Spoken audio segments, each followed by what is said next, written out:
Continuando a elaborar sobre a essência da oração, conforme explicado na Hassidut, em sequência aquilo que nós estávamos vendo. Então aqui cabe também salientar que da mesma forma que a Hassidut nos ensina o lado mais profundo que existe por trás da reza, da oração, a sua importância, como nós dissemos que a reza não consiste apenas em dirigir nossos pedidos a Deus, mas a reza é muito mais do que isso, é um trabalho espiritual, é um serviço espiritual diante de Deus, quando nós procuramos aprofundar a nossa ligação, nosso vínculo, a nossa conexão com o Criador, promover a Dveikut, a nossa ligação íntima com o Divino. Assim como a Hassidut explica que a essência da reza tem como objetivo levar o Yehudi, o ser humano, a essa Dveikut, a esse estado de ligação profunda. Da mesma maneira, a Hassidut também nos explica qual é a essência dessa Dveikut, no que consiste essa ligação, ou como ela se manifesta, o que ela significa, o que significa ligar-se a Deus, estar ligadão, não é? O que significa estar conectado a Deus. Porque aqui, se a gente reflete um pouco, à primeira vista, e não só à primeira vista, de uma forma até óbvia, seguindo o raciocínio básico, então nós concluímos, todos nós somos criaturas finitas e limitadas. Todos nós somos seres humanos de carne e osso. Então como pode ser que um ser humano mortal, de carne e osso, criaturas finitas, como a gente pode pretender, nós, com nossas limitações, se unificar, se vincular, se conectar ao divino, ao infinito, ao ilimitado, ao todo-poderoso, sabe? Aqui a distância é infinita.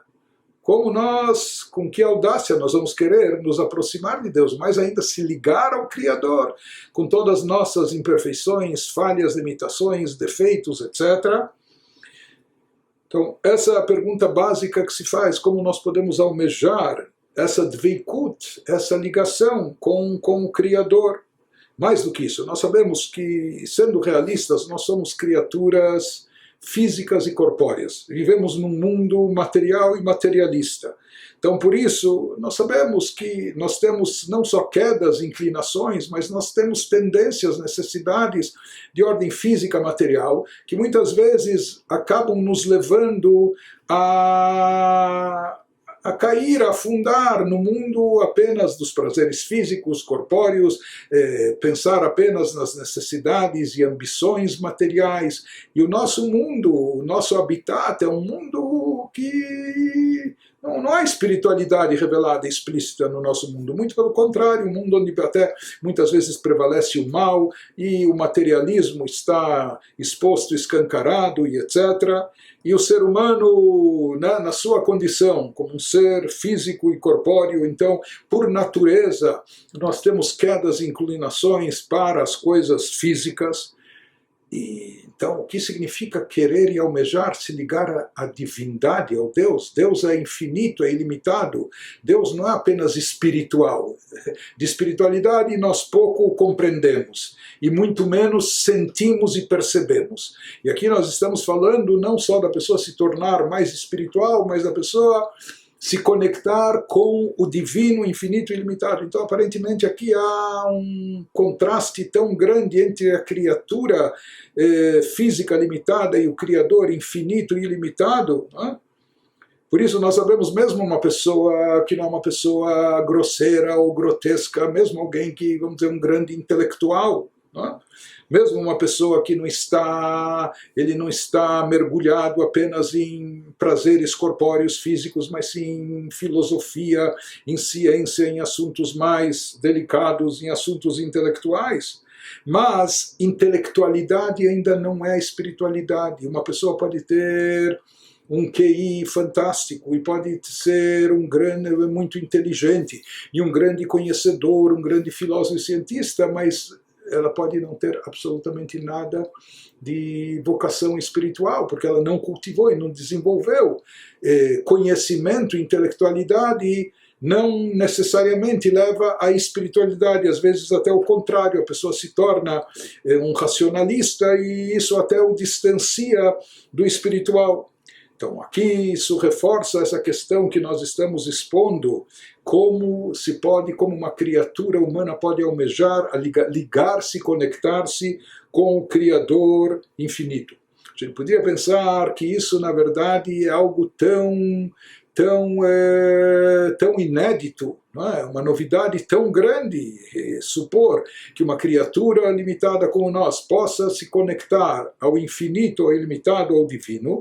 Então a gente poderia imaginar que para isso acontecer teria que haver uma transformação total, uma metamorfose por parte do ser humano, ou seja, a pessoa teria que cambiar toda a sua natureza e toda a sua essência de um extremo para outro, deixar de sentir atração pelo lado físico, deixar de lado os assuntos materiais, tudo aquilo que faz parte da nossa vida, da nossa existência e que nós estamos tão mergulhados, tão imersos e às vezes até obcecados só no campo materialista, só no campo físico, corpóreo. Então, para a pessoa se tornar um pouco mais espiritual, a gente poderia imaginar que isso exige da pessoa uma transformação completa, uma mudança de ser, uma mudança na sua própria essência, né? Se fosse assim, então a gente imaginaria, talvez algumas pessoas muito elevadas, muito espiritualizadas, grandes tzadikim, talvez conseguissem fazer isso, deixar de lado ou deixar só num plano secundário totalmente o seu lado físico, corpóreo, ou aspirações materiais, etc., para almejar apenas e tão somente espiritualidade, mas isso seriam pessoas raras e únicas em cada geração, se fosse seguir pela linha de raciocínio lógica. Porém, vem a parte profunda da Torá, vem os ensinamentos místicos já trazidos na Kabbalah e mais ainda enfatizados na Hassidut.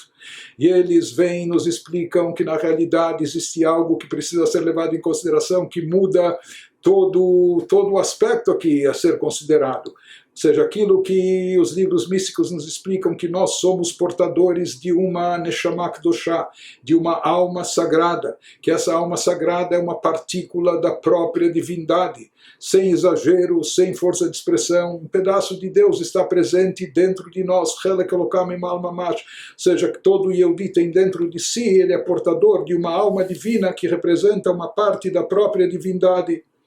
Em outras palavras, nós vemos dos ensinamentos místicos que na realidade nós possuímos dentro de nós, já possuímos, todos nós possuímos uma alma sagrada cuja essência natural dela é divindade. Por isso ela é chamada de alma divina.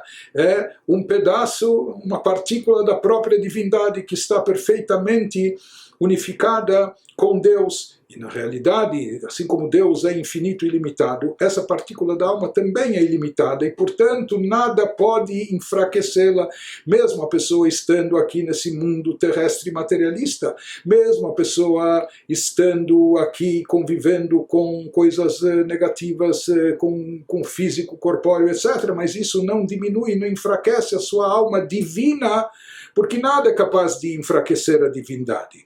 Então, de acordo com a Hassidut, se fala que com a força que nós temos, o potencial que nós temos dessa alma, e através dela, cada um pode chegar a esse vínculo e ligação com Deus de forma natural e espontânea. De fato, se não fosse por essa alma divina, por essa partícula de divindade, essa centelha divina que existe dentro de nós, seria muito difícil uma pessoa se desligar, se desvincular da imersão, da obsessão pelos assuntos físicos, corpóreos, materialistas, para se espiritualizar, para se elevar. Seria uma transformação, uma metamorfose, algo muito difícil. Mas aqui, considerando que a pessoa não precisa criar algo novo, não precisa se transformar, não precisa fazer uma metamorfose, não, a pessoa só precisa revelar ou dar vazão a essa alma divina que já existe dentro dela. O único problema é, essa alma divina está aí, está presente, mas qual o problema? Que essa alma não está sozinha. Onde ela está incorporada? Onde ela está incorporada? Num corpo físico, com inclinações, com quedas para prazeres físicos, para necessidades físicas corpóreas, que só quer pensar na autossatisfação, no prazer físico, etc. E ela tem como companheira a alma divina, tem a chamada alma animal, que, como o próprio nome rótulo já diz, é uma alma que visa só a autopreservação, que o seu instinto de sobrevivência, os seus desejos básicos, não é, de comer, beber, dormir, procriar ou o que for, não é? Então o problema é, a alma divina está presente dentro de nós e faz parte de nós, na nossa essência, só que essa alma está encoberta, ocultada, ofuscada pelo corpo e pela alma animal, que eles encobrem a alma divina como uma casca dura, às vezes, que encobre o fruto saboroso, gostoso, etc. Por isso, a alma divina está dentro de nós, mas ela está num estado como adormecida, ou como anestesiada, ou como aprisionada, como se ela foi às vezes sequestrada, como ela está amarrada sem poder de ação, de atuação. Por isso, ela não se revela e não se manifesta na pessoa até que essas cascas sejam rompidas, até que a casca grossa seja quebrada. E isso vai permitir que a alma se manifeste, até que se cortem essas amarras, né? Onde ela está enclausurada, está presa. Então, quando se quebram e se rompem essas chamadas clipot, na linguagem cabalística, na metáfora cabalística, essas cascas que elas encobrem e ocultam e não permitem que a alma divina se manifeste, quando elas são quebradas, quando elas são rompidas, então todas as interferências e todos os bloqueios são retirados, aquilo que impedia a revelação da alma divina, então ela aflora e vem à tona essa alma espiritual divina, que é uma partícula da divindade, e ela sente atração, como a lei da gravidade, ou o magnetismo, como um imã, ela quer se conectar com sua fonte, com sua origem, que é a própria essência divina. Ela quer promover e chegar a essa dveikut, a essa ligação, a essa conexão com Deus que nós estamos descrevendo nessas sessões anteriores. Isso que nos explica e nos esclarece a parte profunda e mística da Torá, que na verdade essa conexão com Deus, essa dveikut, não é algo que precisa ser criado, inovado, inventado, seja no intelecto da pessoa, ou seja no seu coração, nas suas emoções. Na verdade a gente já possui isso faz parte da nossa essência, isso é algo natural dentro de nós, apenas que isso está sufocado, isso está enclausurado, isso está oculto.